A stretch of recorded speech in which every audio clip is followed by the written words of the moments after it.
शाळेतील 4 मुलींचं एकमेकींवर जडलं प्रेम. देश हादरला. त्यानंतर जे केलं ते पाहून पोलिसही हादरले. हे ऐकून तुमच्याही मनात एकच प्रश्न निर्माण झाला असेल, नेमकं असं काय घडलं असेल? शाळेत जाणाऱ्या अल्पवयीन, रोज घरातून निघणाऱ्या या 4 मुलींसोबत असं काय घडलं की अख्खं राज्य हादरून गेलं? आणि सर्वात महत्त्वाचं म्हणजे पोलिसही क्षणभर गोंधळून गेले. असं काय त्यांनी पाहिलं? ही गोष्ट आहे अशाच एका शांत साध्या परिसरातील, जिथे रोज सकाळी शाळेची घंटा वाजते. आईवडील आपल्या मुलींना विश्वासाने शाळेत पाठवतात आणि संध्याकाळी त्या परत येतील याची खात्री असते. पण त्या दिवशी सगळंच बदललं. सकाळ उजाळली. 4 मुली नेहमीप्रमाणे घरातून बाहेर पडल्या. शाळेची बॅग, ओळखीचा रस्ता, ओळखीचे चेहरे. पण संध्याकाळ झाली, रात्र झाली, तरीही त्या परत आल्या नाहीत.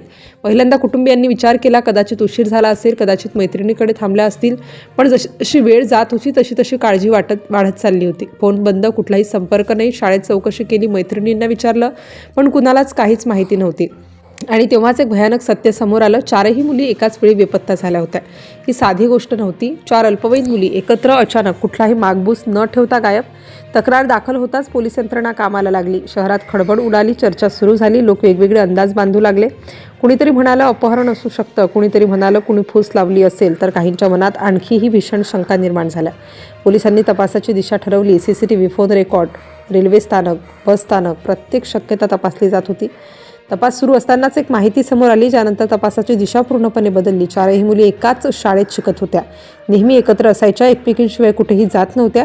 हळूहळू त्यांच्यात एक वेगळंच नातं तयार झालं होतं. हे नातं मैत्रीपेक्षा वेगळं होतं, अतिशय घट्ट, भावनिकदृष्ट्या एकमेकींवर अवलंबून असलेलं. आणि याच नात्यांमुळे त्यांनी एक मोठा निर्णय घेतला, घर सोडण्याचा.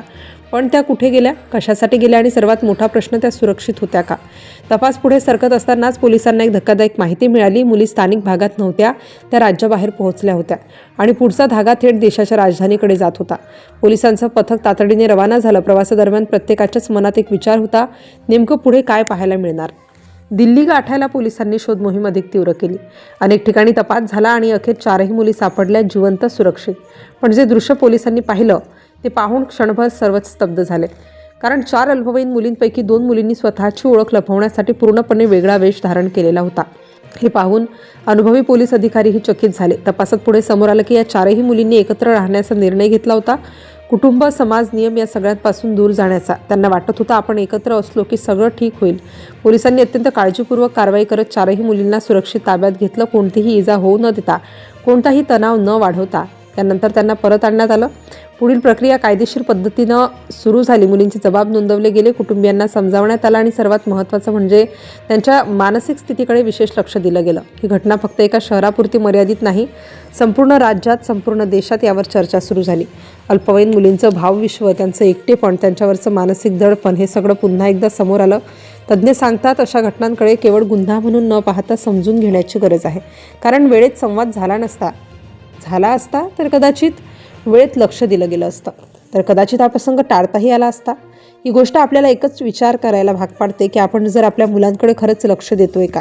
त्यांच्या मनात काय चाललंय हे जाणून घेण्याचा आपण प्रयत्न करतोय का? कारण कधीकधी एका छोटीशी दुर्लक्षाची चूक हे मोठे घटनेचं कारण बनू शकते.